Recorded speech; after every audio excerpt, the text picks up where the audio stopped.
Ma, sigurado ka na ba talaga na papasok tayo sa kubo na to? Wala na tayong ibang mapupuntahan, anak. Pinilayas na tayo sa inuupahan natin. Pero huwag kang mag-alala. Sandali lang naman tayo rito. Kapag nakahanap na tayo ng matitirhan, aalis kagad tayo rito. Paniguradong matatagalan pa yan. Wala na tayong pera eh.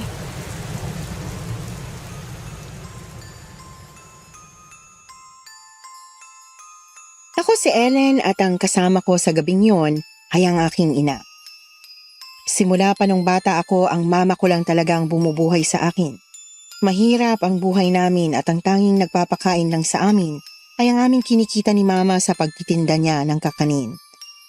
Meron kaming inuupahang bahay dati pero dahil 5 buwan nang hindi nakakabayad si mama, kaya kami pinalayas. Natanggal din ako sa trabaho ko kaya wala rin akong maibigay. Nagsabay-sabay ang malas sa buhay namin kaya napunta kami sa isang sityo sa bayan namin. Noong araw na yon ang unang pagkakataong makapunta kami ron. Marami kaming mga kwentong naririnig sa sityong yon, mga kwentong meron daw mga kakaibang nilalang na naninirahan at nagbabalat kayong tao. Subalit sa sitwasyon namin, hindi na namin iniisip pa ang mga kwentong yon dahil mas mahalaga ay ang may matulugan kami. Lalo na't malakas ang ulan. Sumabay pa talaga ang paghagupit ng isang bagyo kaya parehas kaming nanginginig ni mama. Napunta kami sa isang kubo na sa tingin namin ay walang naninirahan dahil wala namang ilaw sa loob. Kumatok na rin kami at walang taong sumagot. Sinubukan naming itulak ang pinto pabukas pero parang may nakaharang dito.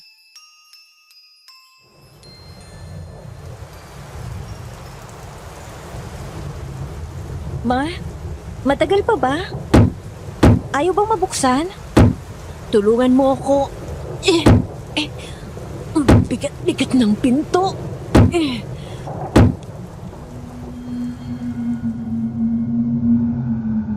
Tinulungan ko si mama at sabay naming itinulak ang pinto.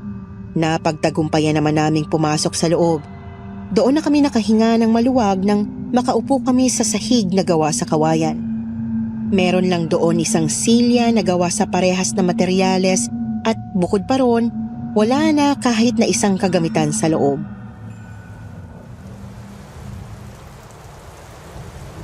Nabasa na ba lahat ng mga dala natin, anak? Ilabas mo ang kumot, baka okay pa yan. Oo, ma. Ay, salamat at hindi pa basa. Pwede na to para sa ating dalawa. O siya, sige. Magbihis muna tayo bago matulog. Bukas na lang tayo hahanap ng pagkain dahil sobrang lakas na ng ulan. Sige ma, sisiguraduhin ko rin na makakakuha na ako ng trabaho sa lalong madaling panahon.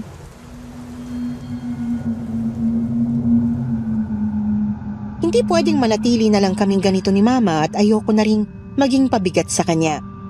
Sadyang nagkataon lang talaga na natanggal ako sa trabaho kaya kami nagkaganito. Inilatag na namin ang banig namin at saka humiga. Wala kaming kahit na anong liwanag bukod sa nakabukas na screen ng cellphone kong the keypad at 1 bar na lang. Sira na ang flashlight nito at wala ring kuryente dito sa kubo. Kumukulo na ang tiyan ko sa gutom pero tiniis ko na lang dahil wala rin naman kaming makain. Pinilit ko na lang ang sariling makatulog noong gabing yun at ganoon din si mama. Pagising namin tumila na ang ulan at sumisilid na sa mga butas ng kubo ang sinag ng araw, animoy walang nangyaring bagyo kagabi. Bumangon na kaagad ako upang tingnan ang mga dala naming gamit. Kinuha ko sila sa bag upang maisampay dahil nabasa ang iilan dahil sa ulan kagabi. Ilang minuto rin ay nagising na si mama at tinulungan ako sa ginagawa ko. Mabuti na lang at may sampayan sa labas kaya kahit papaano ay nasampay namin ang iba naming damit doon. Kumukulo na rin ang mga tiyan namin dulot ng gutom na simula pa kagabi.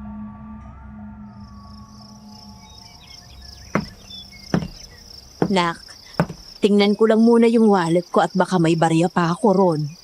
Sige ma, ang sakit na rin talaga ng tiyan ko. Excuse me ho, bagong lipat ba kayo rito? Ayun ko lang yata nakita ang mga mukha niyo rito. Ano po kasi, Na-stranded po kami kagabi dahil sa bagyo. Kaya dito po muna kami nanatili. Wala rin naman kasing tao sa loob ng kubo kaya ganon. Ganun ba? Opo. Mayroon po bang nakatira dito sa kubo? Baka po bawal pala kami rito. Aalis din naman po kami kapag nakahanap na kami ng bagong matitirahan. Wala naman nakatira sa kubo na yan. Bago yon. Ano ho bang nangyari sa inyo?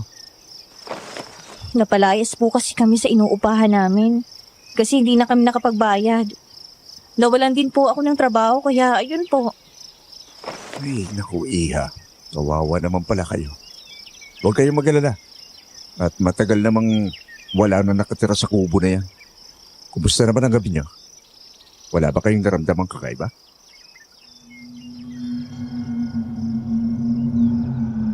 Hindi muna ako sumagot sa kanya at tinitigan muna ang lalaki.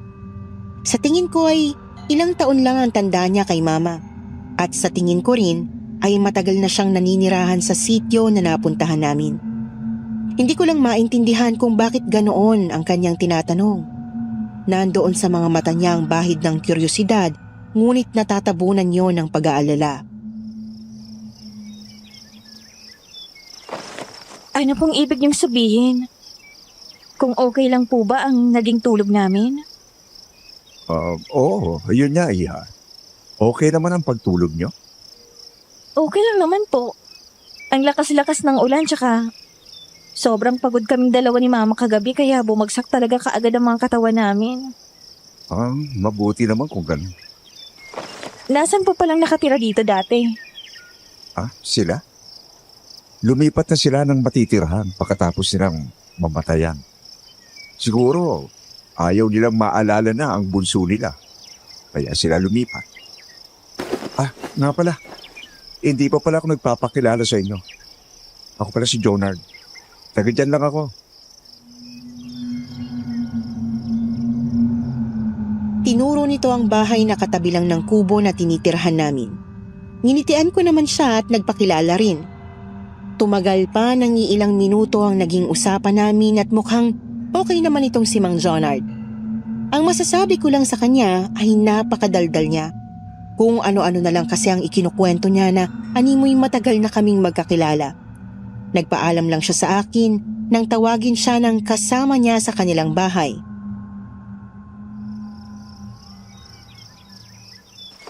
O siya, sige, Iha. Aalis na ako at tinatawag na ako ng anak ko. Mag-ingat kayo palagi, ha? Sa saan po? Ang totoo kasi niyan Matagal ko nang napapansin gabi-gabi. Merong kakaibang tunog na nangyayari sa loob ng kubo na tinutuluyan nyo. Hindi naman sa tinatakot ko kayo, ha? Pero mag-ingat pa rin kayo kung ano man nyo.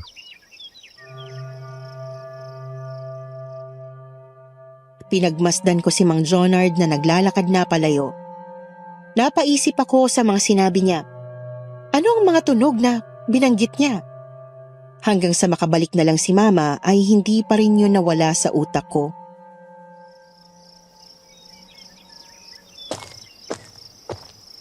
Ellen. Ba't nakatunga ka dyan? Hindi ka pa tapos magsampay? Nakabili na pala ako ng makakain natin. Pumasok muna tayo sa loob. Meron kasi akong kausap kanina, Ma. Nakatira sa katabi lang natin. Siya raw si Mang Jonard. Ano sabi niya? Nagtanong kanina kung may naramdaman ba raw tayong kakaiba kagabi. Sabi ko naman, wala, kasi tulog na tulog tayo. Ang sabi niya naman sa akin, meron daw mga tunog na nangyayari gabi-gabi sa kubo na to. Anong mga tunog naman daw? Hindi ko alam. Baka merong multo. Nabanggit niya rin kasi sa akin na may nanirahan daw dito dati. Namatayan daw ng bunso. Baka yung bunso nilang nagpaparamdam gabi-gabi.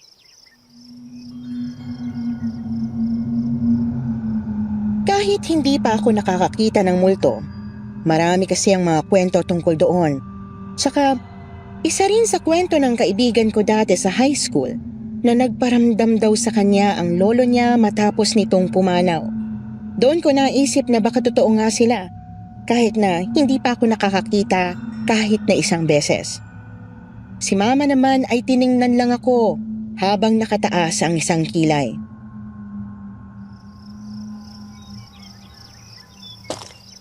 Ewan ko lang, pero kung ganun nga, wala rin naman yung magagawa sa atin. Hanggang paramdam lang yan. Siguro nga. Pero ma, ano nang plano natin? Dito na lang ba muna talaga tayo? Oo, nak. Hindi ko pa kasi alam kung saan tayo pwedeng tumira. Nag-text na ako sa kapatid ko pero wala pa akong reply na natanggap mula sa kanila. Sige ma, pasensya ka na rin. Kung hindi lang ako nawalan ng trabaho, baka makabayad na tayo sa upa.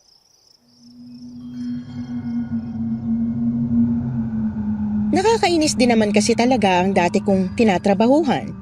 Kung hindi delayed ang sweldo, palagi namang may problema sa management. Kaya rin siguro nag-close kasi hindi sila marunong mag-manage. Sana nga talaga ay makahanap na ulit ako ng bagong trabaho. Sa ngayon, aasikasuhin ko muna ang pananatili namin dito. Buong araw wala akong ginawa kundi linisin ang kubo. Marami ng mga butas ang haligi at pakiramdam ko'y konting tapak ko, masisira na ang mga sahig na gawa sa kawayan. Nilagyan ko ng kurtina ang bintana at ganoon din ang ilang haligi na may malalaki ng butas. Nilagyan ko rin ng pantakip ang bubong na gawa sa nipa dahil ang ilang parte nito ay tumulo na noong nagdaang gabi.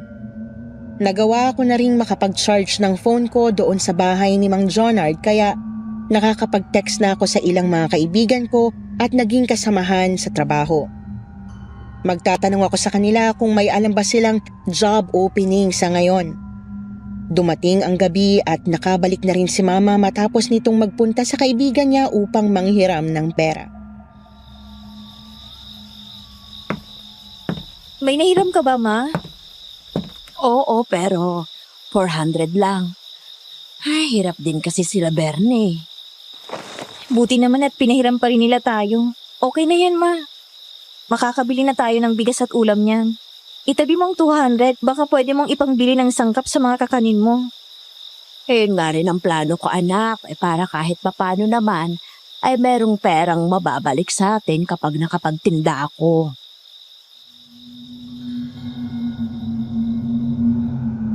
Naghanda na kami ni mama para sa hapunan namin. Pinahiram kami ng kaldero ni Mang Jonard kaya meron kaming napagsaingan ng kanin namin. Isang delata lang ang inulam namin noong gabing yon at kahit na mapait man sa pakiramdam ay kontento na rin ako. Ang mahalaga ay nakakakain pa rin kami. Habang nasa sahig kami dahil wala namang lamesa, bigla akong nakaamoy ng kakaibang amoy. Saan ang galing to ma? Ang baho. Mabaho ang alin. Wala naman akong naaamoy. Sigurado ka? Parang patay na isda nga eh. Hindi naman to mabaho. Yung kanin din natin, okay lang din. Ay, ngayon lang dumating sa akin. Ang baho-baho nga.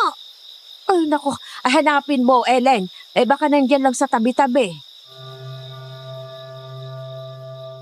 Parehas kaming napatayo ni mama upang hanapin kung saan nagmumula ang amoy na yon.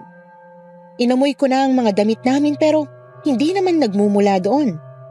Naglakad ako papalapit sa bintana at kaagad na napatigil nang kumapal doon ang amoy.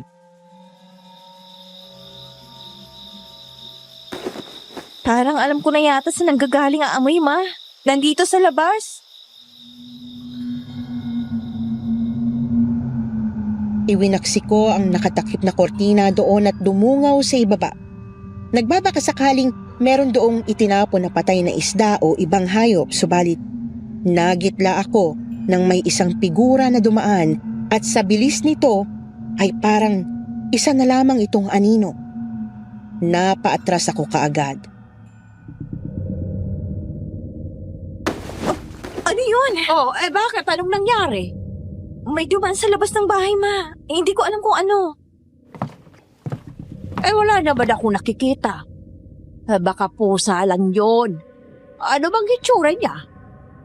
Hindi ko rin nakita kasi nga ang bilis niya. Tsaka ang dilim sa labas. Kaya hindi ko talaga naaninag. Nako, baka pusa lang yun. Bumalik na tayo sa pagkain. Wala na rin naman yung amoy eh. Doon ko lang din napagtanto na nawala na ang masangsang na amoy na parehas naming naamoy kanina ni Mama.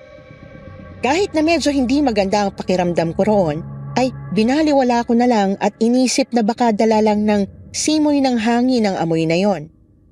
Natapos ang pagkain namin at ako na ang naghugas ng pinggan. Pagkatapos kong maghugas ng plato, mahimbing na ang tulog ni Mama.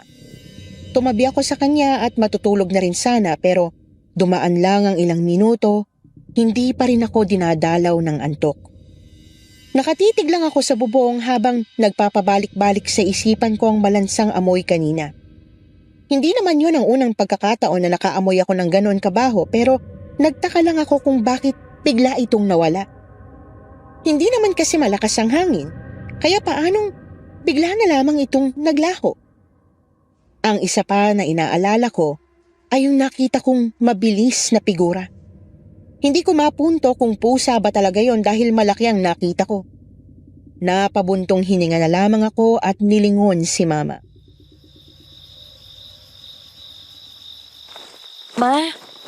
Ma, gising muna. Ma, Bakit ba? Anong kailangan mo? hindi ako makatulog eh. Iniisip ko yung kanina. Paano kung hindi talaga yung pusa? Ay, ano naman kung hindi yun pusa? Paano kung balikan tayo dito? Sus Ellen, huwag mong sabihin natatakot ka. Ang laki-laki mo ng bata ka, natatakot ka pa rin. Hindi naman sa natatakot ako. Hindi lang kasi mawala sa isip ko eh. Hindi magandang kutob ko ron. Nako, dahil yan sa pinagsasasabi ng kapitbahay natin sa'yo. Sigaw nerd ba yun? Ay, natatakot ka siguro sa multo. Paano nga kasi kung totoo? Anong gagawin natin kapag nangyari yun? Wala, kasi walang mangyayari. Tigil-tigilan mo na ang kakaisip niyan at matulog ka na. Ma, kasi... Ngantok na ako, nak. Bukas na tayo mag-usap.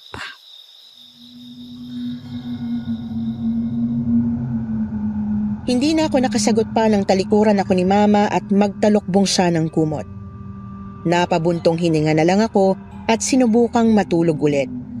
Subalit, kagaya lang ng kanina ang nangyari. Hindi pa rin talaga ako makatulog. Napabangon na lang ako at inis na napakhamot sa ulo ko. Hindi naman ako madaling mabahala kaya hindi ko rin maipaliwanag kung bakit yon nangyayari sa akin. Kinuha ko ang phone ko at saka nagtungo sa pinto upang lumabas. Gusto kong tingnan ang gilid ng bahay namin upang makasiguro na walang kakaibang nilalang na umaaligid doon. Baka kasi nandoon lang yung nakita ko at hinihintay kaming makatulog.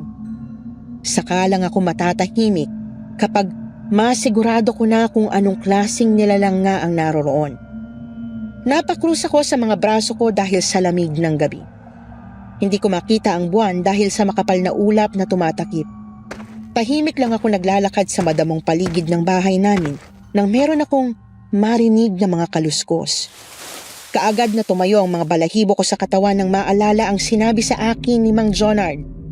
Napalunok ako at hindi muna gumalaw sa kinatatayuan ko. Nag-iisip ako sa kung anong pwede kong gawin habang pinapakiramdaman ang ingay. Nagmumula yon sa likuran ko. Tatakbo ba ako o haharapin ang ingay sa likod ko? Yon ang mga katanungang naglalaro sa isipan ko habang hawak-hawak ko sa kamay ang cellphone ko. Subalit, bago pa man din ako makapagdesisyon, meron na lang isang mainit na palad ang lumapat sa aking braso. Mabilis na tumakas ang sigaw sa bibig ko at kaagad na iwinaksi kung anong nilalang ang humawak sa akin. May natamaan ang kamay ko noon at kasunod noon ang tunog ng pagdaing. Napakunot ang noo ko nang makita kong may taong nakatayo sa likuran ko. Sino ka? Anong binabalak mo? Wala akong binabalak, miss. Pasensya na kung nagulat kita. Akala ko kasi nawawala ka eh. Bakit naman ako mawawala? Dyan lang ako nakatira. Ikaw, sino ka ba? Kayo na palang nakatira dyan? Kayo palang binanggit ni Papa kanina. Ako pala si Fernand, anak ni Jonard. Ano palang ginagawa mo rito sa labas? Ganun ba? Ano kasi? Titingnan ko lang sana kung nandito pa rin yung nilalang na nakita ko kanina. Nilalang? Anong ibig mong sabihin? May nakita kasi ako kanina na dumaan sa banda rito. Pero hindi ko nakita kung ano. Sinisigurado ko lang para makatulog na rin ako. Hirap ka bang makatulog? Hindi ba naging maganda ang gabi niyo kahapon? Kumunot ang noo ko dahil parang katulad ang tanong niya sa papa niya kaninang umaga. Ano ba talaga ang meron? Bakit kailangan nilang malaman kung maganda ba o hindi ang naging tulog namin sa kubong ito? Bakit? May dapat ba kaming ikabahala tuwing gabi sa bahay na to? Wala naman. Ano lang. Siguro, nabanggit na ni Papa sa inyo ang mga kakaibang tunog gabi-gabi. Oo. Bakit? Alam mo ba kung ano mga tunog na yon? Hindi. Pero may suspetsya ako kung ano. Sa tuwing pinupuntahan kasi namin ang kubo, wala kaming nakikitang kung ano kaya isa lang talagang naiisip kong dahilan. Napatitig ako sa kanya. Madilim ang paligid, kaya ang seryoso niyang ekspresyon ay nagmukhang nakakatakot. Walang kahit na kaunting ngiti ang makikita sa kanyang labi at hindi rin nagbibiro ang tono ng kanyang boses kaya't napalunok ako noon. Bigla akong nakaramdam ng kaba kaya napahawak ako ng mahigpit sa sarili kong braso habang hinihintay ang sasabihin niya. Nasabi na ba ni Papa na may nakatira dyan dati tapos namatayan? Oo. Yung bunso raw nilang namatay. Siya si Belle. Kaibigan ko siya. Sa katunayan, sabay kaming lumaki. Pero isang araw, bigla na lang siyang nagkasakit noon. Tapos nagulat na lang kami na pumanaw siya. Ano bang sakit niya? Hindi ba siya naagapan? Dinala siya sa ospital pero wala pa rin nagawa ang mga doktor. Dahil biglaan ang pagpanaw niya at ang pag-alis ng pamilya niya, hindi na tahimik ang kaluluwa ni Belle. So, sinasabi mong multo nga ang nanggugulo rito? Oo. Kaya nga walang kahit na sino ang pumapasok diyan sa kubo eh. Kasi natatakot din ang ibang mga kapitbahay. Hindi rin maipag-iba. Kasi baka daw dapuan sila ng malas. Pero huwag kang mag-alala. Hindi naman siguro siya mananakit sa kung sino mang tumira dyan. Nagpaalam na sa akin si Fernand noon at bumalik na rin ako sa loob. Tuluyang nawala ang pagkabagabag ko sa nilalang kanina pero napalitan naman yon sa sinabi ni Fernand. Nang marinig ko yon sa kanya, dahan-dahan na rin akong tinatabla ng takot. Takot na baka nandito lang ang multo ni Belle at nakatingin sa amin ni Mama. Takot na baka hindi pala ito natutuwa sa pagdating namin, lalo na't biglaan at wala kaming pasintabi. Kahit nasabihin pa nating hindi kayang malakit ng isang multo, hindi niya ba talaga kaming masasaktan? Nahiga ako sa tabi ni Mama habang hindi pa rin inaalis ang isipan ko doon. Nagtingin-tingin ako sa paligid sa takot na baka merong figurang nakatitig sa akin. Kahit ayoko mang ipikit ang mga mata ko, kailangan ko ng matulog dahil may plano akong mag-apply ng trabaho bukas. Hindi pwedeng manatili na lamang kaming ganito ni Mama. Kailangan ko ng kumayod sa lalong madaling panahon at para makaalis na rin kami dito. Mabuti na lang at nagawa ko na rin makatulog. Pagkagising ko madaling araw na yon at wala na akong maalala sa panaginip ko. Gising na rin si Mama at nagsasaing na.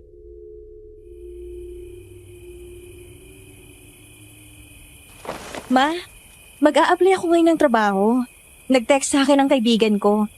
May kakilala raw siyang naghahanap ng mga applicant sa pagiging cashier. Naghintay ako ng sagot kay Mama, subalit nandoon pa rin siya nakatayo sa harapan ng sinaing. Ang akala ko, hindi niya lang ako narinig, kaya lumapit pa ako sa kanya at inulit ang sinabi ko. Pero wala pa rin talagang reaksyon mula sa kanya. Kumukulo na ang sinaing pero parang hindi niya yon napansin dahil nananatili lang siyang nakatunganga at hindi gumagalaw sa kanyang kinatatayuan. Hoy, Ma! Yung sinaing! Ay, nako, ba't ngayon mo lang sinabi? Ano ngayon? Kanina pa kita tinatawag pero hindi ka naman nakikinig. Ano bang iniisip mo? At bakit parang ang lalim naman yata? Wala naman. Siguro, guni-guni ko lang yun. Guni-guni? Ang alin? May nangyari ba, Ma? Tsaka ang init mo yata.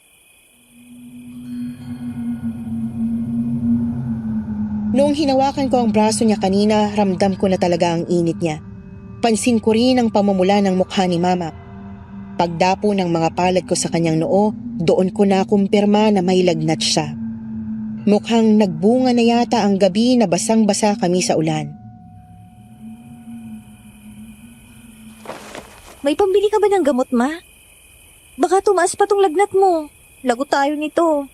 Huwag ka munang gumawa ng kung ano at magpahinga na lang dito sa bahay, ha? Okay lang ako. Ano ka ba? Para namang unang beses kong lagnatin eh. Kahit na, Ma. Baka kung mapano ka pa. Aalis pa man din ako ngayon. Mag-a-apply ako ng trabaho.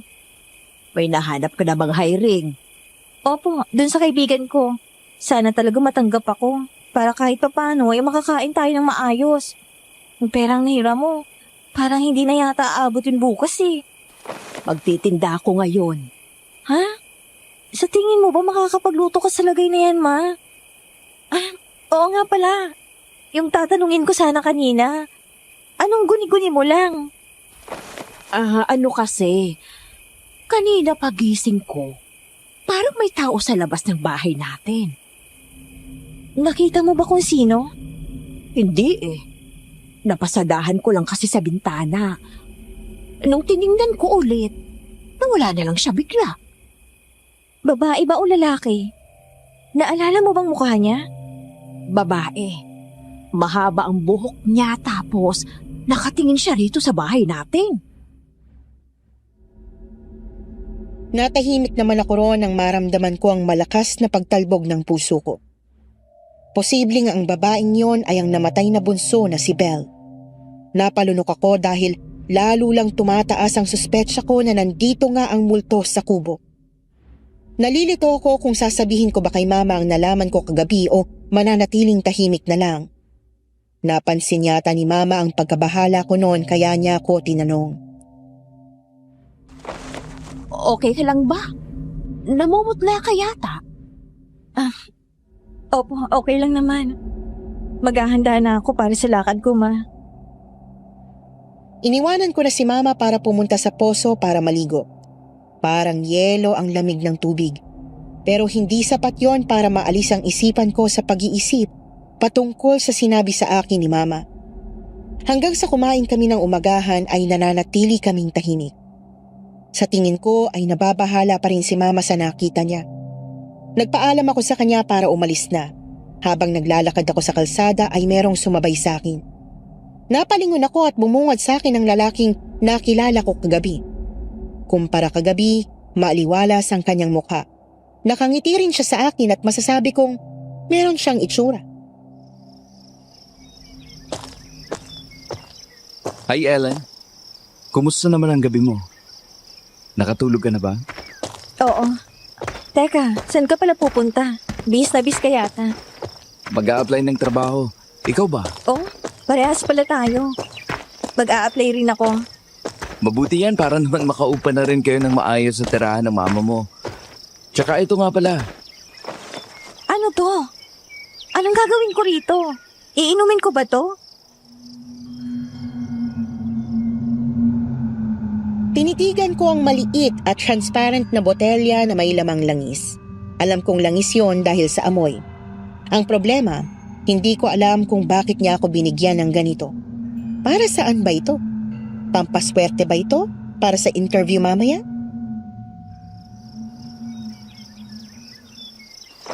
Basta wag mo yung iwala at palagi mong itabi sa'yo. Lalo na kapag matutulog ka. Kapag kumulo yan, sabihan mo kaagad ako. Paano naman to kukulo? Basta malalaman mo rin. Nagkibit balikat na lang ako at nagpasalamat sa binigay niya. Sabay kaming sumakay ng jeep at mukhang parehas pa kami ng patutunguhan. Hindi nga ako nagkamali ng parehas kami ng binabaan. Mukhang mag-a-apply din siya sa parehas na kumpanya pero magkaibang job description. Pagdating namin, marami ng mga aplikante ang nakapila kaya buong araw din akong nakatayo noon. Pagod na pagod ako noon pagka-uwi ko at halos hindi ko na maramdaman ang mga paa ko. Nakahiram din ako ng salapi mula sa kaibigan ko kaya nabilhan ko noon ng gamot si Mama. Sabay kaming naghapunan at kaagad na dumiretso sa pagtulog. Hihiga na sana ako nang maalala kong binigay sa akin ni Fernand. Kinuha ko yun sa sling bag ko at itinabi ko sa unan ko bago ako matulog. Mahimbing na akong nakatulog noon dahil sa pagod pero nagising ako nang maramdaman ko ang paggalaw ng sahig namin. Napakunot ang noo ko dahil parang may sumusundot sa amin mula sa ilalim. Nagising din si Mama dahil naramdaman din niya ang paggalaw. Nak, ano ba? Huwag ka namang malikot. Hindi ako, Ma. Wala akong ginagawa. Hindi ko rin alam kung anong nangyayari. Tsaka, baho. Ma, ang baho na naman. Oo nga. Parang may nabulok na isda. Parang amoy nung nakaraan. Buksan mo nga ang ilaw sa cellphone at wala akong makita. Ay, naiinis rin ako sa sumusundot. Ano ba to? Binuksan ko ang screen ng phone at itinapat ang liwanag doon sa sahig upang masilip kung anong meron sa ilalim pero wala akong maaninag.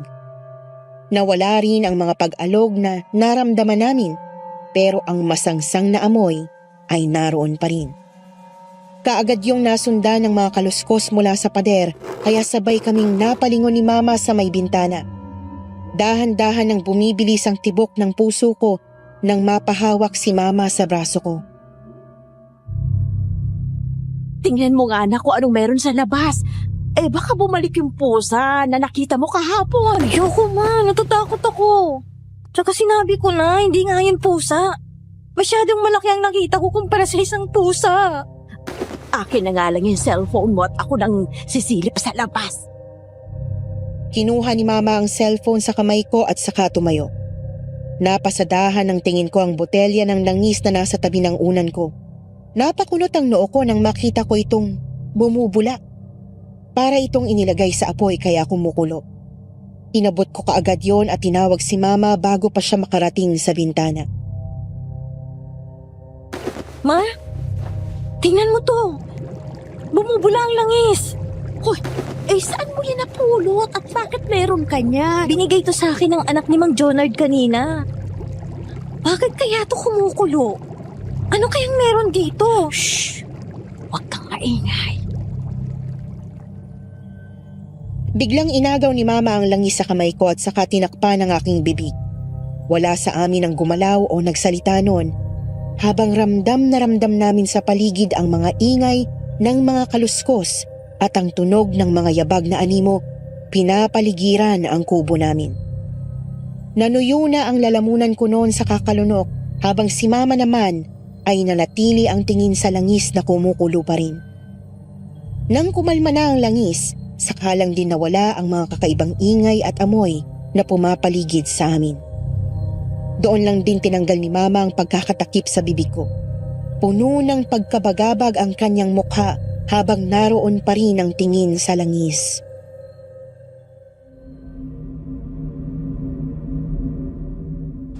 Anong meron, Ma? Ipaliwanag mo naman sa akin. Wala akong maintindihan eh.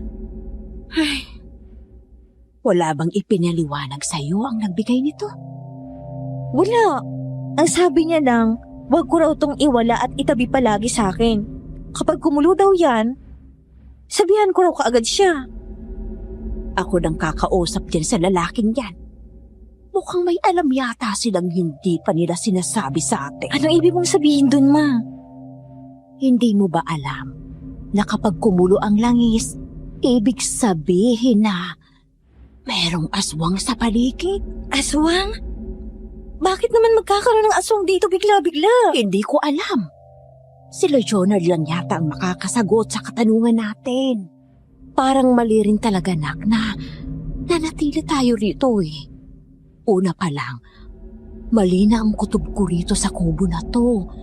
Pero dahil wala na tayong ibang matutuluyan, kaya pinilit ko na lang na manatili muna tayo rito. Dahil sa mukha ni Mama na punong-puno ng pagkabahala, hindi ko na rin naiwasan ang tuluyang mag-alala.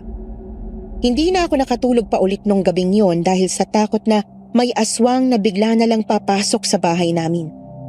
Desperada na akong makakuha ulit ng trabaho pero sa mga oras na yon, dumoble pa ang kagustuhan ko. Kailangan na naming makaalis sa kubo na ito dahil bukod sa mga kakaibang ingay na nanggugulo dito, mukhang kailangan din naming maging maingat sa mga kapitbahay namin. Dumating ang kinabukasan at wala akong tigil sa pagsilip sa cellphone ko. Nagbabakasakali ako na sana'y may text na mula sa kumpanya patungkol sa trabaho.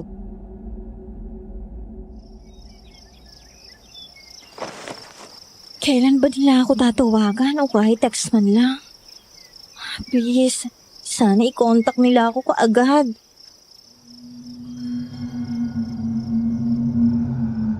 Hindi ko na mabilang kung ilang oras na akong nagdasal na sana'y matanggap ako. Okay naman ang naging interview ko pero hindi ako sigurado kung sapat ba yon para kunin nila ako dahil sa dami ng mga aplikante. Nasa labas ako ng bahay namin noon at nagsasampay nang makita ko si Fernand sa labas ng gate ng bahay nila. Kasama niya ang papa niya at mukhang meron yata silang pinag-uusapan. Meron din akong sasabihin sa kanya patungkol sa langis kaya naglakad ako papalapit sa kanila. Dahil doon, narinig ko ang mga pinag-uusapan nila. Nakontak mo na ba? Ano raw sabi? Pupunta raw siya pa. Kanina pa siya bumiyahe. Baka mamaya nandito na yon. Naku talaga. Hindi ko alam kung may silbi pa itong gagawin natin eh. Wala pa rin namang magbabago. Hintayin na lang natin siyang makarating. Oh, si Aling Selena na yata yan.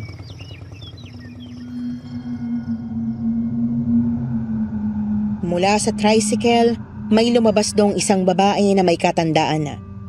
Kulubot na ang mukha at hindi na rin makalakad pa ng maayos. May hawak-hawak itong tungkod sa kamay, kaya tinulungan ni Fernand itong makababa sa sinasakyan. Kumusta po kayo, Aling Selena? Matagal na rin po nung huli tayo nagkita. Okay lang ako, iho. Ikaw ba?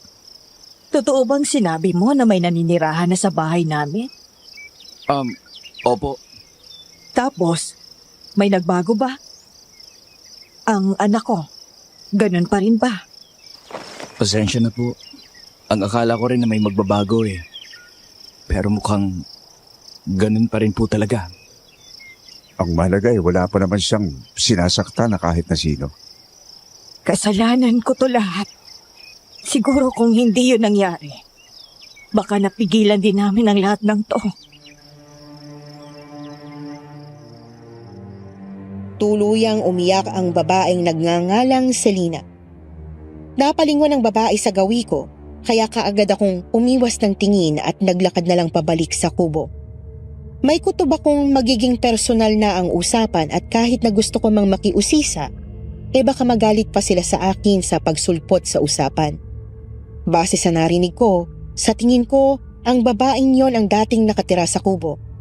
Hindi ko halos maintindihan ang sunod nitong sinabi at kung bakit ito umiiyak pero malakas ang kutob ko noon na meron talagang tinatago ang pamilya ni Jonard. Gusto kong alamin kung anong ibig sabihin ng mga pinag-uusapan nila pero hindi ko alam kung paano. Gusto kong magtanong-tanong pero baka magmukha akong katakataka sa mga tao. Pumasok na lang ako sa loob habang nag-iisip pa rin.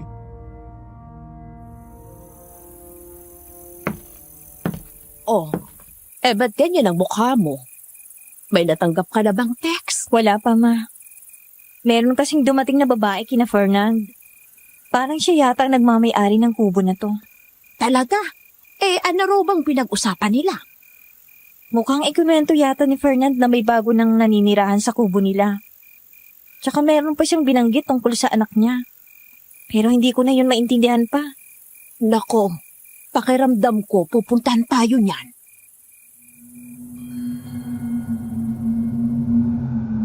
Hindi nga nagkamali si Mama dahil pagdating ng tanghali, may narinig kaming boses sa labas ng kubo. Nandoon si Aling Selina na sumisilip sa amin. Lumabas naman kaagad kami para salubungin siya. Ano pong kailangan nila? Magandang araw sa inyo. Nais ko lang sanang tanungin kayo kung kumusta ang pamamalagi niyo rito. Kung hindi niyo pa po pala alam, ako nga pala si Selena. Kami ng pamilya ko ang nagpatayo sa kubo na ito. Ganun po ba? Balak niyo ho ba itong bawiin o gusto niyo po itong paupahan sa amin kaya kayo nagpunta rito? Ay nako, hindi. Gusto ko lang talagang bumisita. Ang tagal na rin kasi bago ako nakapunta ulit rito. Alam kong lumang-luma na rin ang kubong to. Kaya hindi ko alam kung komportable ba ang pamamalagi niyo rito. Okay lang naman po. Nakakatulog naman po kami ng maayos kahit na papano. Ganun ba? Wala namang bang nanggugulo sa inyo dito?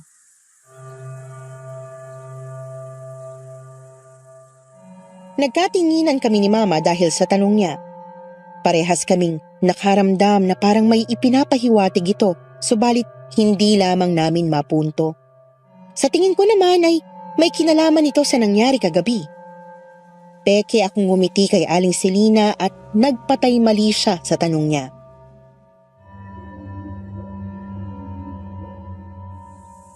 Paano nanggugulo po? Parang multo po ba, ganon? Meron nga pong kiluskos kaming naririnig. Pero hanggang dun lang naman po. Siguro kulang lang din sa blessing ang kubo na ito.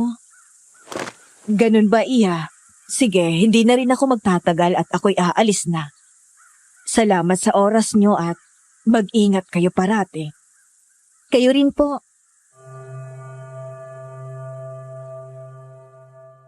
Umalis na nga si Aling Selina nung araw na yon at hindi na bumalik pa. Nag-usap kaagad kami ni Mama dahil masamang-masama na talaga ang kutob namin sa mga nangyayari. Ang pagpunta pa lang ng may-ari ng kubo ay isa ng sign na meron talagang kakaibang nangyayari dito at hindi lang yon basta-basta. Kapag nag-reply talagang kapatid ko, aalis kagad tayo rito.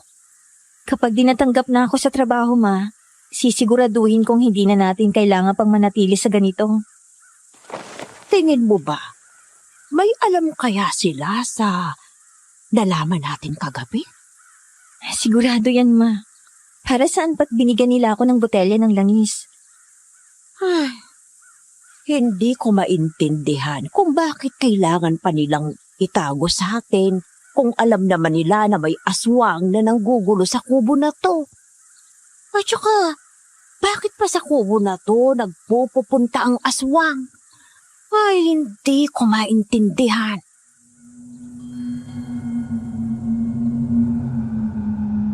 Malaki ang potensyal na balikan ulit kami ng aswang kaya kinagabihan noon ay nagtabi rin ako ng kutsilyo sa higaan ko.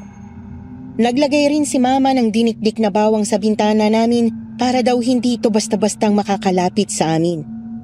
Imbis na humiga ay nanatili akong nakaupo sa sahig.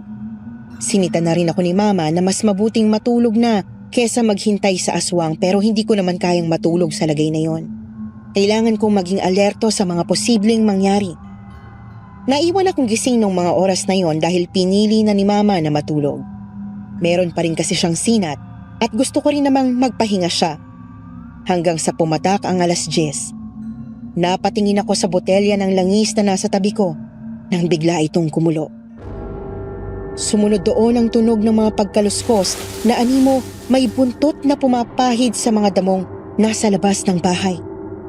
Bit-bit din ang tunog na yon ng amoy na hindi ko kayang tiisin. Napatakip ako sa ilong ko at napatingin sa dingding naming may mga maliliit na butas.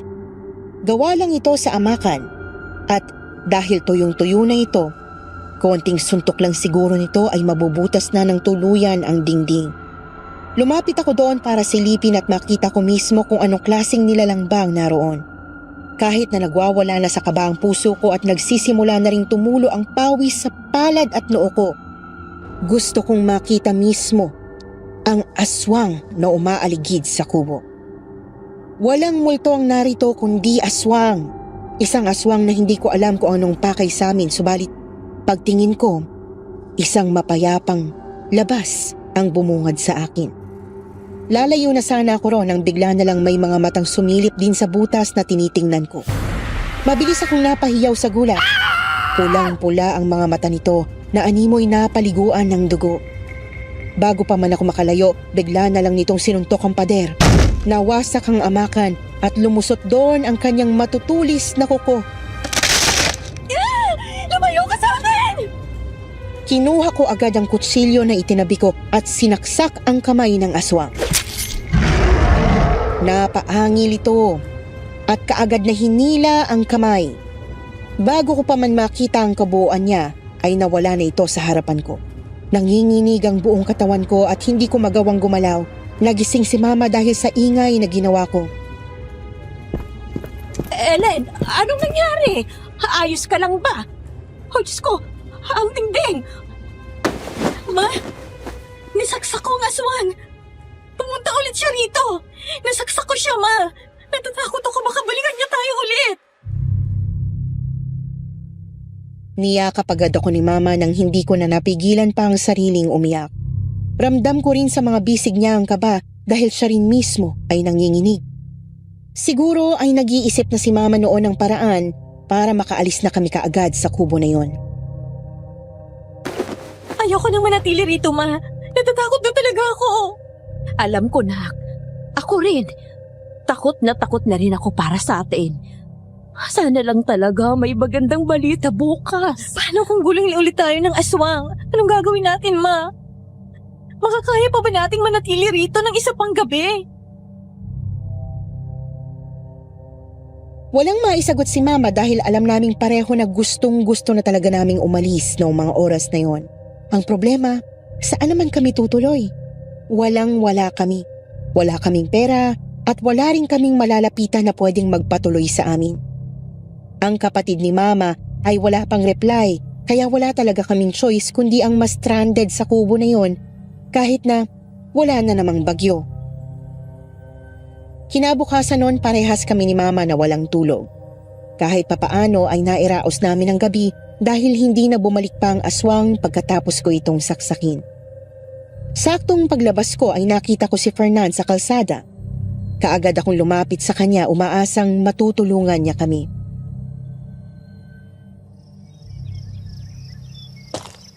Fernand, pwede ka bang makausap saglit? Oh, Ellen, kumusta? Parang wala ka yatang tulog. Hindi talaga ako nakatulog. Diyos ko, Fernand, hindi ko na alam ang gagawin ko. Yung binigay mong botelya ng langis sa akin nung araw na nag-apply tayo, kumulo siya. Kumulo siya, Fernand. Talaga? Pagkatapos, anong nangyari? Wala namang nangyari masama sa inyo? Nung isang araw pa kumulo yan. Pero hindi ko sinabi kaagad sa'yo. Kagabi nangyari ulit. At nakita ko mismo ang aswang. May aswang dito sa lugar niyo, Fernand. Anong ginawa mo? Sinaktan ba niya kayo? Muntik na. Kung hindi ko lang siya sinaksak, baka nasaktan niya na nga kami. Kita mo ba yung malaking butas sa kubo? Siyang may gawa niyan. Natatakot na ako. Hindi ko na alam kung anong pwedeng gawin namin ni Mama. Ano? Sinaksak mo ang aswang? Bigla akong napaigtad sa gulat nang bigla na lamang nagbago ang tono ng boses niya. Imbis na mag-alala siya sa amin, ay napalitan ito ng galit na para bang may nagawa akong kasalanan na kasuklam-suklam. Humakbang siya papalapit sa akin at hinawakan ako sa magkabilang balikat ko. Ulitin mo ulit ang sinabi mo. Sinaktan mo ang aswang? Oo, teka nga, bitiwan mo nga ako. Ang higpit naman ang hawak mo. Bakit mo yun ginawa? Bakit mo sinaktan ng aswang? Bakit mo siya sinaktan? Aray, ano ba? Ano ba sa tingin mong gagawin ko? Hindi naman pwedeng hindi ko depensa ng sarili ko. Ayoko pang mamatay. Nagpumiglas ako para makaalis sa hawak niya. Nang tuluyan niya akong bitiwan, kaagad akong umatras palayo mula sa kanya. Tinitigan ko siya mula ulo hanggang paa dahil parang hindi ko nakilala ang kaharap ko. Ang akala ko pa naman ay kakampi namin siya dahil sa pagbigay niya sa akin ng langis, pero sa inakto niya, bakit parang isang malaking kasalanan ang nagawa ko sa pagsaksak sa aswang? Ano bang nangyayari sa'yo? Ano bang meron dito sa lugar niyo? Bakit kayo ganito? Mas mabuting umalis ka na lang. Umalis na kayo ng mama mo. At huwag ninyong babanggitin ang nakita ninyo. Anong gusto mo? Itago namin na may aswang dito sa inyo? Bakit, Fernand? Meron ba kayong tinatago, ha? Sinabi ng manahimik ka na lang. Hindi mo na yun problema. Anong nangyayari dito? Okay lang ba kayo? Naputol ang alita namin nang may dumaan na isang Ginoo at napansin yata ang sigawan namin. Siya si Mang Hector, isang tricycle driver. Lumapit siya para pagitnaan kami. Ginawa ko yung tsansa para ipaalam sa lalaki ang nakita ko kagabi. Meron pong aswang dito sa lugar niyo. Yung nanggugulo sa kubo niyo. Isang aswang. Alam pinagsasasabi mo, Iha. Yan bang mga ingay na nagmumula sa kubo ay dahil sa aswang? Opo, yun nga po. Muntik na nga kaming mapahamak kagabi. Sigurado ka ba dyan, Iha? Matagal na kasi ako rito at wala naman akong napapansing aswang. Huwag po kayong maniwala sa kanya, Mang Hector. Nagbibiro lang po siya. Sabi ko nga po, tigilan niya ng pagbibiro ng ganyan pero ayaw niya namang makinig. Anong pinagsasasabi mo? Huwag ka nga magsinungaling. Alam kong alam mong sinasabi ko. Huwag kang magkunwari. Hindi ako nagkukunwari. Kasi hindi naman totoo ang mga aswang. Pasensya na po talaga sa abala, Mang Hector. Ay nako, okay lang. Oo nga, Iha. At hindi naman totoo talaga ang mga aswang. Mas maniniwala pa siguro ako na multo ang nagpaparamdam sa kubo.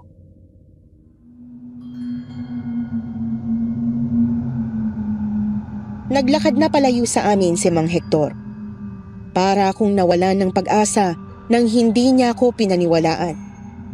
Susundan ko sana siya pero hinawakan ni Fernand ang braso ko at ipinaharap sa kanya.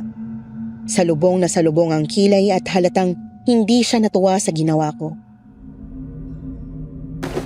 Huwag kang makialam dito, Ellen. At huwag kang mandamay ng ibang tao. Bakit? Hindi ba dapat nila malaman ang totoo? Bakit niyo to itinatago sa mga tao? Paano kung may mapahamak sa ginagawa niyo, ha? Bakit niyo pinoprotektahan ng aswang? Dahan-dahan ko nang nauunawaan kung bakit panay na lang ang tanong nila sa amin kung ayos lang bang pamamalagi namin sa kubo. Kung wala bang mali at kung hindi ba kami namomroblema. Dahil pala alam nila kung ano ang nilalang na nagpaparamdam at itinago nila itong lahat sa mga nakatira sa lugar na ito. Ang hindi ko maintindihan ay kung bakit. Para saan pa ang botelya ng langis na ibinigay sa akin ni Fernand kung gusto pala nilang itago sa amin ang totoo? Ellen, pasensya na. Pero mas mabuting umalis na kaagad kayo sa madaling panahon. Ayoko magkagulo ang lugar namin. Kaya kung pwede, huwag mong ipagsabi kahit ng kanino ang nakita mo. Nakikiusap ako. Ewan ko sa'yo. Hindi kita maintindihan. Muntik na nga kaming mapahamak kagabi pero yan lang ang sasabihin mo. May sira ka ba sa utak? Basta labas ka na rito. Iniwan ako ni Fernand na umaapaw sa galit. Ramdam na ramdam ko pa rin ang mahigpit niyang hawak sa akin at nais ko siyang murahin dahil sa ginawa niya. Ang akala ko pa naman mabait siyang tao pero dahil sa ipinakita niya ay ewan ko na lang. Maling-mali ang impresyon ko sa pamilya nila na mga matitinong tao sila. Imbis na puksain ang aswang ay hinahayaan pa nila itong magpagala-gala at wala silang paki kung sino ang masaktan basta walang makakaalam sa kanilang sikreto.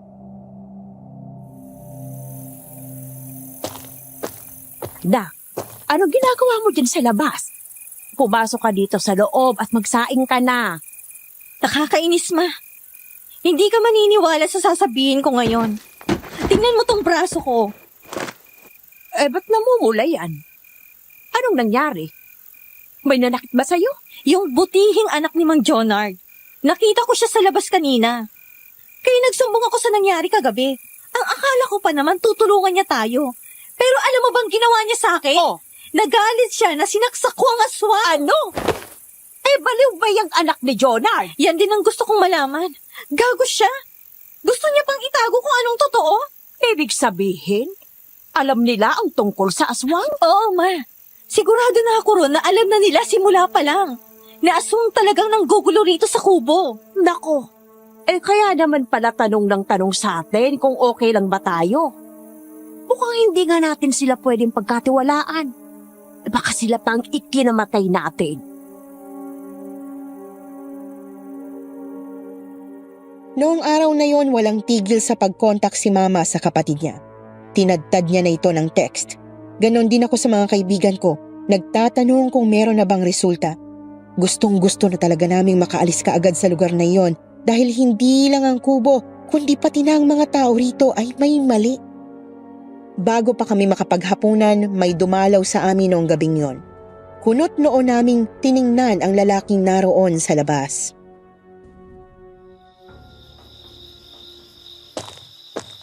Ano pong ginagawa niyo rito sa amin gabi na? Sa tingin ko rin naman alam niyo na kung anong ginawa ng anak mo sa anak ko. Pasensya na kayo. Alam kong hindi tama ang ginawa niya. Kaya rin naman ako nagpunta rito para magpaliwanag sa naging trato ng anak ko kay Ellen. Nako, Jonard. Kung yan ay kasinungalingan at para lang pagtakpan ng anak mo, huwag na lang. Sasayangin mo lang ang oras namin. Hindi porket sampid lang kami sa lugar na to pwede nyo na kaming paglololokohin, ha? Pasensya na talaga. Yung anak ko kasing yun masyadong sensitibo pagdating sa aswang dito. Ang sabihin mo, baliw yang anak mo. Hindi baliw ang anak ko. Sa katunayan, kilala niya ang aswang kaya ayaw niya itong saktan. Ano? Anong ibig niyo pong sabihin doon? Hindi ba nabanggit ko na sa iyo dati nang dating nakatira dito umalis na pagkatapos mamatay ang bunso nila. Yun ang alam ng lahat na namatay si Belle pero ang totoo niyan may humawa sa kanyang maging isang aswang. Natahimik kaming dalawa ni Mama dahil doon. Mas nakakagulat pa ito kesa sa naranasan namin kagabi. Nalilito pa ako noon kung paniniwalaan ko ba siya kaagad pero hinayaan namin siyang magpaliwanag. Araw yun ng piyesta sa amin. Merong mga bisita. Hindi alam ni Selena na ang isa pala sa mga bisita nila ay isang aswang. Nagpanggap itong may mali sa hinain nila at ipinatikim ito kay Belle. Hindi nila alam na may nilagay pala roon ang aswang. Ang gusto mo bang iparating ay si Belle ang aswang na nanggugulo sa kubo? Siya nga. Pinalabas siyang patay dahil hindi na parang isang tao ito kung kumilos. At palagi ring wala sa kanila. Piniling lumisa ng pamilya ni Belle dahil na rin siguro sa takot at pangamba sa sasabihin ng ibang tao kapag nalaman nila ang totoo. Iniwan lang nila? At wala silang ginawa para matulungan si Belle? Sinubukan namin pero wala rin kaming nagawa. Wala kaming alam kung papaano namin siya maibabalik sa dati. Gusto ko nang sumuko. Pero itong anak ko, ayaw bitiwan si Belle. Baka raw, babalik din sa dati ang kaibigan niya. Nako, ano pang magagawa niya? Naging aswang na nga. Hindi niyo ba sinubukang ilapit yan sa mga albularyo o kung ano pang mga taong ganon? Ginawa na namin pero wala pa rin nagbago. Pasensya na talaga. Ba't nasangkot pa kayo sa ganito? Pasensya na rin kung hihingin ko sa inyong huwag na lang itong ipagkalat sa kahit sa... Kapag hindi kami guluhin ulit ng aswang na yan, baka hindi rin namin ipagsabi. Pero wag na kayong umasa pang tatahimik kami kapag niloko niyo pa kami. Salamat. Kung maaari, ay umalis na rin kayo rito sa madaling panahon. Tuluyan ang bumalik sa kanila si Mang Jonard. Bumalik na rin kami sa loob para maghapunan. Habang kumakain kami, walang tigil si Mama sa pagrereklamo tungkol sa pabor na sinabi ni Mang Jonard. Ayoko rin namang pumayag pero naisip ko noon na kapag isinali pa namin ang mga sarili sa problemang ito, baka mahirapan na kaming makaalis dito. Mas mabuti nga sigurong itago na lang namin ito kaysa lumaki pa at madamay pa kami ng tuluyan. Matagal akong nakatulog ng gabing yon kahit naroon pa rin ang takot sa puso at isipan ko. Salamat naman at hindi kami dinalaw ng aswang noong gabing yon. Nagising ako dahil sa mga tapik ni Mama sa braso ko. Masigla ang kanyang boses habang tinatawag niya ako.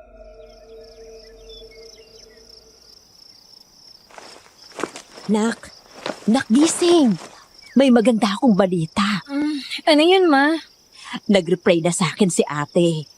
Nasira pa lang cellphone niya kaya hindi siya naka-reply kaagad. Ngayon nakabili na siya ng bago. Tsaka sabi niya sa akin, pwede raw tayong manatili muna sa kanila. Talaga, Ma? Makakaalis na tayo rito. Oo, nak. Hintayin na lang natin siyang magpadala ng pera para may pamasahe tayo papunta sa kanila. Tapos, pwede na tayong lumaya sa lugar na to. Para akong natanggalan ng mabigat na bagahe sa puso ko nang marinig ko yon. Walang tigil ako sa pagpapasalamat sa isipan ko dahil sa wakas ay makakaalis na rin kami. Konting paghihintay na lang ang kailangan naming gawin para makalayo sa lugar na ito. Lumabas ako sa kubo para sana magwalis sa labas nang makita ko si Fernand. Nagkasalubong ang tingin namin noon pero kaagad ko siyang inirapan. Hindi yata siya nakakaintindi sa ipinapahiwatig ko na ayoko siyang makausap kasi lumapit pa siya sa akin.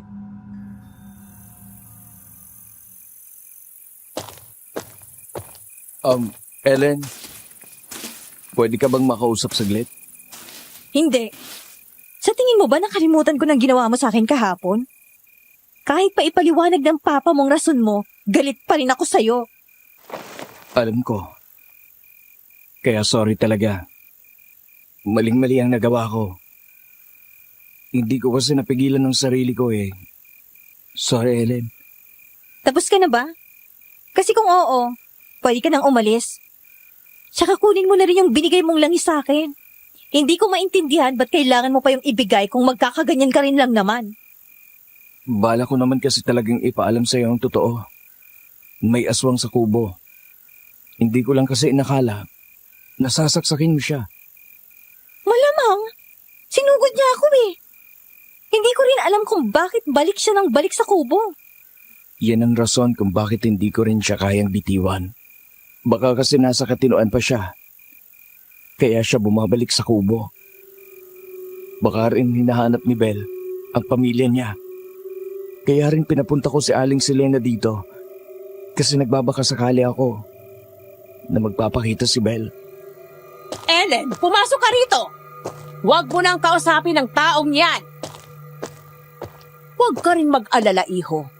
Dahil aalis din kami rito. Sinunod ko naman si Mama sa gusto niya at pumasok na sa loob. Hindi naman nagpumilit si Fernand at bumalik na rin sa kanila. Kita ko naman sa mukha niya ang sinseridad na pinagsisihan niya talaga ang ginawa sa akin kahapon. Pero hindi pa rin ganon kadaling kalimutan ang ginawa niya, lalo na't nag-iwan ng pasa ang mga hawak niya. Pagdating ng hapon, nakuha kaagad ni Mama ang ipinadala ng kapatid niya kaya't nag-empake na rin kami. Yun na ang huling gabi namin sa kubo na yon at nasasabik na talaga akong umalis.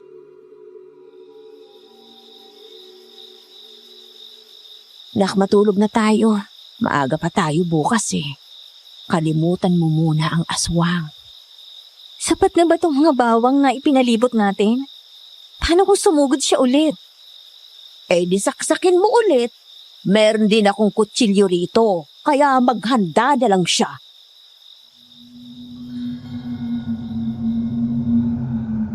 Naunang matulog sa akin si Mama habang ako ay naiwang nakatanaw sa labas. Kita ko mula sa bintana ang bahay ni na Fernand. Bukas pa ang ilaw sa kanila. Matutulog na dapat ako nang mapansin ko si Fernand na lumabas sa kanilang bahay.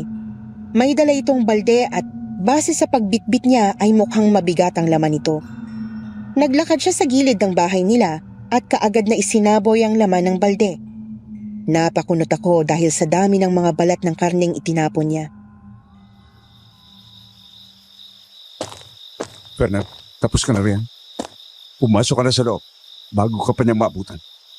Malalim na rin ang gabi. Opo. Eto na po pa. Dali-daling pumasok sa loob si Fernand habang daladala pa rin ang wala ng lamang balde. Ako naman ay naiwang nakanganga sa nakita. Hindi ko alam kung paano ko ipapaliwanag ang nakita ko noon. Nagtaasan na lang bigla ang mga balahibo ko sa katawan habang may mga luha na ako kung bakit nagsaboy ng napakaraming karne si Fernand sa labas ng bahay nila. Ginising ko kaagad si Mama.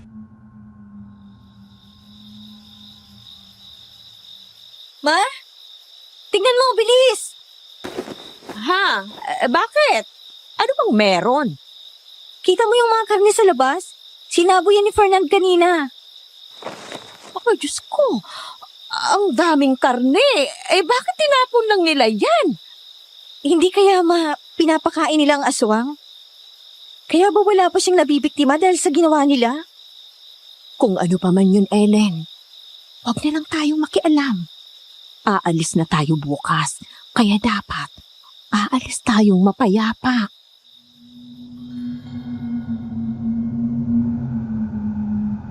Napailing si Mama dahil ayaw na niyang dagdagan pa ang mga kakaibang bagay na nangyayari sa lugar na yon. Kagaya ng sinabi ni Mama, hindi na ako nagtanong sa kanya ulit. Humiga na rin ako sa tabi niya at saka natulog na. Mabilis na dumating ang kinabukasan at naghahanda na kami para umalis. Inutusan ako ni Mama na kumuha ng tricycle na pwede naming masakyan, kaya't lumabas ako at nagpunta sa sakayan. Habang papunta ron, may babae na lang na biglang bumangga sa akin. Hindi ko alam kung saan siya nagmula dahil bigla na lang siyang sumulpot. Sa lakas ng pagkakabunggo niya ay parehas kaming natumba.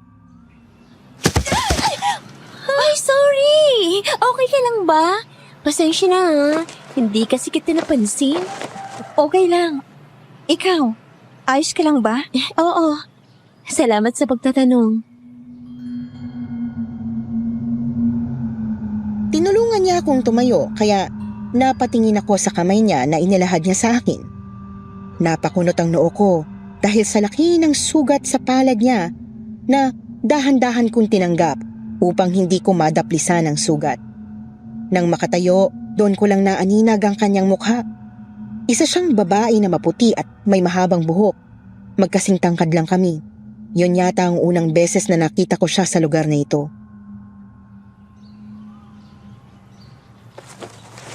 Ngayon lang yata kita nakita rito. Bago ka lang ba rito? Oo. Pansamantala lang kami rito. Aalis na rin kami ngayong araw. Ganun ba? Sige, mag-ingat kayo ng mama mo ha. Nagpaalam na sa akin ang babae. Nagtaka naman ako dahil paano niya nalaman na kasama ko ang mama ko kung yun pa lang ang unang beses na nagkita kami. Wala rin naman akong binanggit sa kanya kaya paano niya yun nalaman? Bukod pa ron, hindi rin nagpakilala sa akin ang babae. Hanggang sa makarating ako sa sakayan, hindi siya nawala sa isipan ko. Nakita ko ron si Mang Hector sa kanyang tricycle at mukhang siya na ang susunod na babiyahe. Mang Hector, papakuha ko na lang yung ibang gamit namin na nandun sa kubo. Nandun si mama naghihintay. Aalis na ba kayo?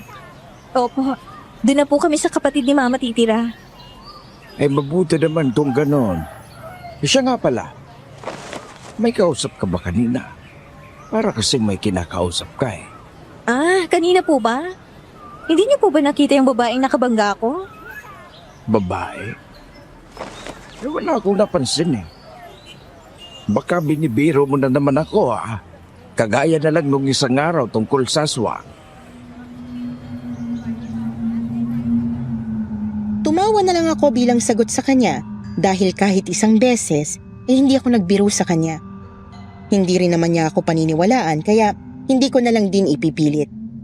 Ang hindi ko lang maintindihan ay kung bakit pati sa babaeng nakausap ko kanina ay parang hindi rin kapanipaniwala ang sinabi ko. Ang dating kasi sa akin ay parang ako lang ang nakita ni Mang Hector at wala nang iba pa.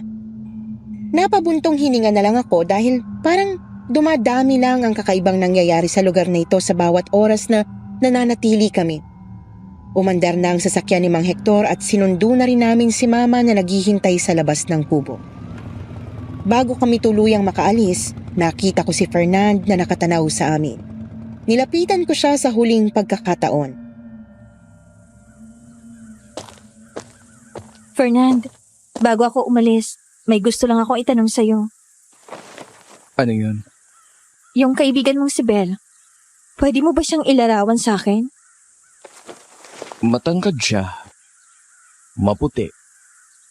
Singkit. Tapos mahaba at straight ang buhok. Bakit mo pala naitanong? Wala naman. Sige, salamat. At paalam.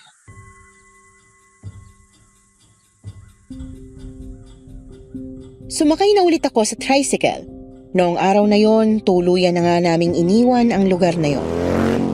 Marami pang misteryo ang naiwan namin sa lugar na yon pero para sa katahimikan ko, ayoko nang isipin pa ang deskripsyon na narinig ko mula kay Fernand kahit na swak ito sa babaeng nakabangga ko. Nang makarating kami sa bahay ng kapatid ni Mama, sakto ring nakatanggap ako ng text mula sa inaplayan ko na magpasa na raw ako ng mga kinakailangan nilang requirements. Ma! Natanggap na ako sa trabaho! Nagsimula na rin ako agad magtrabaho noon pagkatapos kong maipasa ang mga requirement. Dahil doon, nagkaroon na ulit ako ng trabaho. At nagkaroon na rin ng pondo si Mama para sa pagtitinda niya ng mga kakanin. Nakakapagbigay na rin ako sa kapatid ni Mama ng sustento namin dahil ayoko rin namang maging pabigat sa kanila. Pagkatapos ng isang taon, nagawa na rin namin ni Mama na bumukod at mangupahan ng sarili naming tirahan. 7 taon na rin ang lumipas at simula noon, hindi na ako nawalan pa ng trabaho. Kahit papaano, nakapaglaan din ako ng pondo para hindi na kami muli pang mabaliw sa kakahanap ng pera kapag nagkandaletse-letse ang lahat. Hindi kami yumaman pero sapat naman para mairaos namin ang pang-araw-araw naming pangangailangan. Okay na rin yon para sa akin. Sa 7 taon na yon, kailanman hindi na kami bumalik pa sa lugar kung saan naroroon ang kubo. Wala naman kaming kontak sa mga taong nandoon kaya hindi na rin namin alam kung ano nang nangyari sa kanila. Ano na kaya ang nangyari kay Fernand? Hindi ko na rin kasi siya nakita pang muli kahit na nung nagtatrabaho pa lang ako bilang cashier. Siguro hindi siya natanggap. Kung ano pa man yon, ang mahalaga ay nakaalis na kami sa kaibang lugar na yon. Hanggang dito na lamang po ang kwento ko. Maraming salamat sa mga nakinig hanggang sa dulo.